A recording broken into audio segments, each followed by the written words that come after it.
What's going on, everyone? This is the My Aggie Nation Podcast. I'm Travis Brown at the Eagle alongside Eagle sports editor Robert Cessna, here to break down a little Texas A&M South Carolina. It's the battle for the Bonham Trophy. It's the hated rival Gamecocks coming down to Kyle Field for maybe the second to last time ever, well, at least in a year-to-year thing.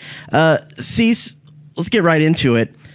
This seems like it's a prime game for the taking for A&M with the matchups. What are you looking at in this game right off the bat as far as from a matchup standpoint? I just like the fact that you touched on it. The only thing that South Carolina does well is throw the football, and one thing that A&M does very well is put pressure on the quarterback. Now, they don't get enough turnovers, but South Carolina, 30 sacks they've allowed. That's a lot of sacks. And you start getting hit with A&M's defensive linemen. I think Spencer Rattler will have a good day throwing the ball, but I think he'll also make some mistakes. And I think everything, to me, bottom line is I like a lot of A&M matchups in this game. Yeah, and the only one that might not be favorable is the defensive secondary against Spencer Rattler. If for some reason the defensive line can't get pressure on him, or they can scheme for that a little bit. So it'll be interesting to see. They did a decent job against Tennessee, albeit that Joe Milton did not have a good game against the Aggies throwing the ball that day. I'll be interested to see, was that an anomaly? Was that just because of Joe Milton, or have they actually made some strides in kind of shoring up some of those defensive secondary issues that they have? It's a curious place South Carolina's in. It's Shane Beamer's third season, a little bit of a down year. I'm curious to see kind of what some of the chatter is online about where South Carolina is compared to kind of where A&M is right now. There are two programs coming into this game needing a win. Yeah, well, Beamer in his third year, he's got a lot of stability. I have been reading a lot as get into this week. I mean, obviously, he's lined up good recruits for next year, even though maybe everybody worries we're not doing well. But he has that program right where he needs to have it. They're not going to probably go to a bowl game this year. People realize that. They want the chatter I read. They want to get rid of some of his assistants, which he probably will, which we see coaches do. But you are right. Both teams need a win for confidence, particularly A&M, because Jimbo's in his sixth year versus third year. Jimbo's coming off back-to-back losses. A&M's had a week to stew over the whole program. They need a good outing, and you hope if you're an Aggie they have a solid effort. But they just need to win this game. They just need a win right now. The last thing they need is to stink it up at home again and lose. And they didn't stink it up against Alabama, but it was there for the taking, and they didn't get it. If they would lose a game that they, quote, should win, I think things would get a little sticky. A lot of questions of Jimbo Fisher this week about the offensive line, and questions about just general, are all of the starters' positions locked in from where they were at Tennessee moving forward? Do you expect to see any changes on the offensive line, or do you think that what you see is what you got? I'm a little bit of a betting man. I just thought Bryce Foster had such a bad game. And here's twofold about that, Travis, which I'm glad you touched on it. It's like if you're Jimbo Fisher and the Zazio, or the offensive line. Adazio, yeah. Or Dizazio. He had an easier name for Cease. We know, really, A&M should have a good offensive game. South Carolina is really bad in a lot of things on defense. So if you're A&M, do you roll the dice, like you said, and keep it status quo because you're going to have a good – or do you look ahead to Ole Miss, which has a lot better defense? Who's going to get – does Mark Naboo, do you give him a chance?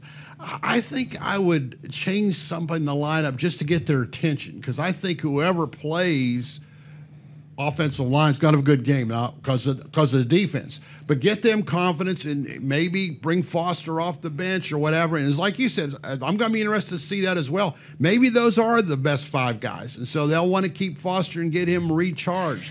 But, man, I don't know. Yeah, if they make a change, I'm actually more interested in the left guard position where Mark Naboo has been playing. If they move over, is it a straight swap where they just put Foster over at left guard? You know, he both Naboo and Foster were guards coming into the college career, and they've been trained at center. So would they do that, or would like a Cam Dewberry step in and Foster just go straight to the bench? You're right. I think, especially if they can get on the board early, I think this is kind of one of those games that they might be able to try some things to try to fit some pieces in some different holes moving into Ole Miss and then LSU later in the season to try to shore some things up. I'll just be interested in how early in the game does it happen. Is it that they're going to start with a different starting lineup, or are they going to get some points on the board, get a lead, and then try to mix some things up?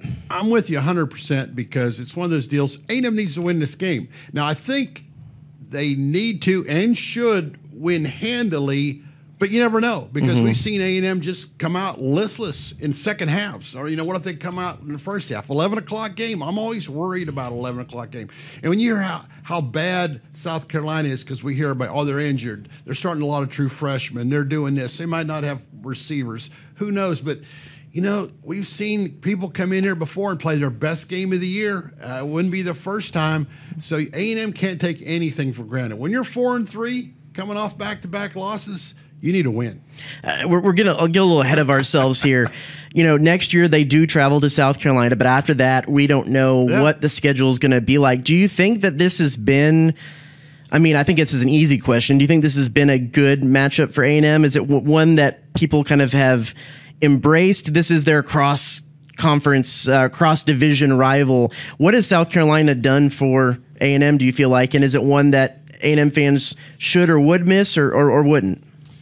I think they'll miss because there were a lot of wins. Right. The bottom line is when you win an SEC game, what does everybody talk? Oh, it's an SEC victory. Like South Carolina only has one victory in league play, but they beat Mississippi State. And Mississippi State beat Arkansas. When you put SEC win out there, and let's be honest, A&M kind of likes that red because they've done well in South Carolina and Arkansas. You think about how many wins they've had in the SEC against Arkansas and South Carolina since they joined the league. Luckily, those two programs are there for them, or else they might not even have a winning record in SEC play. So I don't think you can get jacked up for every opponent. So I think, South Carolina, you get to go on a road trip. Great place to watch a game, believe it or not, the atmosphere, the stadium. And A&M was able to go in there and win a lot of games. You think about the Kenny Hill game. On SEC Network. Remember, SEC Network wasn't always around for you people that are, only 22 and 25. It wasn't a network at once. So that was a big statement. And A&M beat Steve Spurrier badly coming off a good year. So I think South Carolina, you make fun of the Bonham Trophy and all that, but at least it brings some attraction to the game. And of course, like you're right, Oklahoma's coming in, Texas. South Carolina's probably going to fade to the background. They're just going to be another team from the East, so to speak. For the things that we care the most about, there was always some good food around. So we always ate well when we traveled to South Carolina. I feel like there wasn't a whole lot of McDonald's runs. I liked South Carolina, believe it or not, because first time I went there, I thought from the outside it's a dump. It was kind of like bad, and actually it's in a weird neighborhood, kind of industrial neighborhood, industrial area. But I got to give Eric Hyman, he made all those things around the stadium. So once you get to the stadium, great fans, great atmosphere, and like Travis said, easy to get in and out. It's South Carolina; they love their football, and so from that standpoint, you're right. I like going to South Carolina. Didn't mind that at all. The things that I always make, I am an unbiased journalist when it comes to the football and the football teams. Don't care who wins, lose, whatever. I am not unbiased when it comes to my making fun of the South Carolina State Fair because it's just out there and it's tiny and a big Texas State Fair homer. Good point. It's always fun to funny to look down and say, well, they have one funnel cake stand there. But you know what I think about? You're right, because I grew up in the hills of Western Pennsylvania, so I was out there with farmers. We loved going to the county fair. When I first saw it, and I heard it was a state fair, because I've been up to the Texas State. I've covered OU, Texas a couple times, and I go, this is their state fair in South Carolina. I felt like I was back in Pennsylvania out in the country going to one of the fairs. That is kind of cool, though, because it is that kind of fairground area that it's around. So it is whoever's playing South Carolina kind of in the month of October, it kind of has shades of that Texas OU with it being by the fair, the football game being a big center attraction. So real quick, let's shift before we get out of here. let's kind of give some midseason superlatives on the offensive side of the ball. Who's maybe somebody who's kind of the MVP and somebody who's kind of been a dark horse that surprised you? Well, man, you hit me out of the clear blue. Well, I got to go with the wide receiver, Anaya Smith. Mm-hmm. Consider what he has done, how he's done it. I also like the other, Evan Stewart. Yep. Man, you took me off guard. That's fine. I'll just be your interpreter. Interpreter. Surprise. Well, obviously, I didn't see Max Johnson starting with I think Max Johnson doesn't get enough credit because, unfortunately, he's elevated and A&M's gone down. But they haven't lost because of him. Mm-hmm. So, I'm not giving him a star or whatever, but somebody who deserves better, I feel, is probably Max Johnson because that poor offensive line has made his life very difficult. We talked about this on our Monday thing with Alex Miller. My kind of surprise guy was Le'Veon Moss. While the running game hasn't really gotten going, we didn't know who was going to kind of separate themselves in that running back group, and it seems like Le'Veon Moss has become the starter per se as they continue that rotation. Defensive side of the ball, kind of same question. Well, first, I guess I'll go with both of them because I'll go with surprise York, because I never forget I covered the Temple Bryan game last year, and everybody says, "Oh, hey, this guy's going to," so I watched him. I go, "Okay, yeah." I mean, I go, and I went to, he couldn't get bet. What was his offers? And they go, "Oh, he didn't get a lot of offers." I'm talking about the high school coverage people, and I'm thinking like, why is A&M taking this guy then? I mean, because I think he was only a 4-star. I don't think he was one of the lower rated. Yeah, and then the way he's come in and knocked it out. And then, I'm a kind of Missouri guy. I like going to Missouri, by the way. Mm-hmm. But I always kept hearing about how good Cooper was. And I didn't really see it the first year. I see it this year. Mm-hmm. Yeah, for sure. That's my two. Yeah, those were actually my two. No, well, we already took care of this on Monday. Those are my two as well. So I feel justified now that you agreed with me. And I could answer those without you telling me. There you go. And then just. We didn't. I'm sorry. Go ahead. We need to talk about. You talk about changes. I'd like to know what's wrong with the punter, Nick Constantine, because everybody talked about that. In A&M, I've covered A&M football for a long time, not full-time, but all part-time, where they've always had great kickers, always great punters. And right now, Constantine ain't getting it done. No. He averaged about 34 yards a punt in that Tennessee game, and his net average for each year has gone down. Each year he's been a starter. It is kind of interesting. You don't usually see a punter get the yips or kind of have that gradual de-escalation of yards per punt.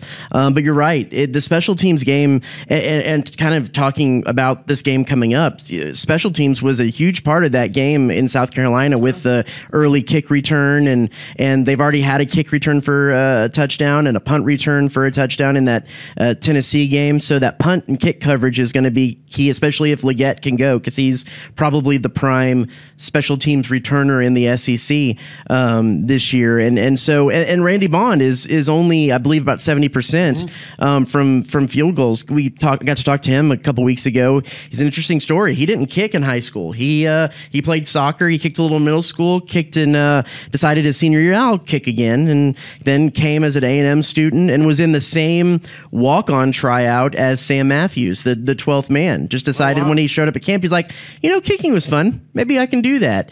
And made the team, and now all of a sudden, a couple of years later, he's the starter. When you've looked at some of these kickers they've had scholarship guys who have been kickers. So he even beat out who was it last year? Now it's Seth Small. No, Caden Davis. Caden Davis, who's at Ole Miss. Caden Davis. He beat Caden Davis last year at kicking. So I had a cease moment there. I forgot the name. So you robbed me too long. So yeah, it's been an interesting half of the season. So they sit now with the games they have left. How do you predict this season kind of wrapping out from the midway point? Do you have a win total or? I started out with, I said all along 9-4, and now it's dipped to 8-5 because right now I just don't see this team going on the road at Ole Miss or LSU. You're going to have to prove to me that you can go win a big game on the road, and it hasn't happened. They need to take care of South Carolina first. They need to take care of home.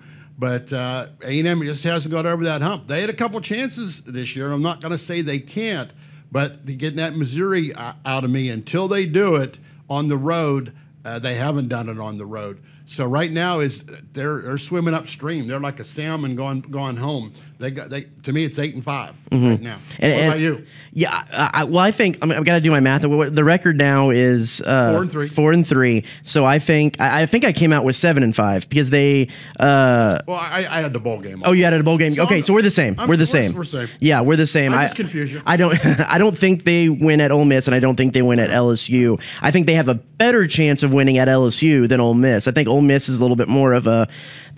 LSU has the better offense, but their defense is pretty terrible. Ole Miss is above average offense, above average defense, and so I think that's going to be a tough. And then you have the whole Lane Kiffin factor. Yeah. You don't know how much he's going to be in people's heads, and so that's always. I don't think he's in his own head sometimes. Yeah, that's true. So, and then we'll end with this. Do you see moving into next season as we sit here in this midway point, coaching staff, most starting, like everything kind of staying intact heading into next year?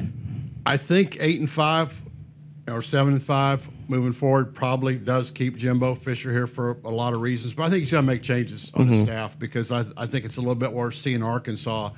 People want to see more for what they're getting paid for, and they expected to see championships, and 7-8 wins ain't going to get it done. And what is the problem? And he brought in Petrino, and that worked well until the last couple of weeks. So I'll be interested to see the offense moving forward. I think they'll do well tomorrow. But to answer your question, I don't think everything can stay intact because they really, if they do go 8-5 over last year, that's not much of an improvement. Well, before we get all the way to the end of the season, the bowl game, there's actually a game to be played this Saturday against South Carolina, and we have Emily Adams of the Greenville News on to break down what's going on with the Gamecocks coming into this game. So on the other side of the break, it's Emily Adams of the Greenville News.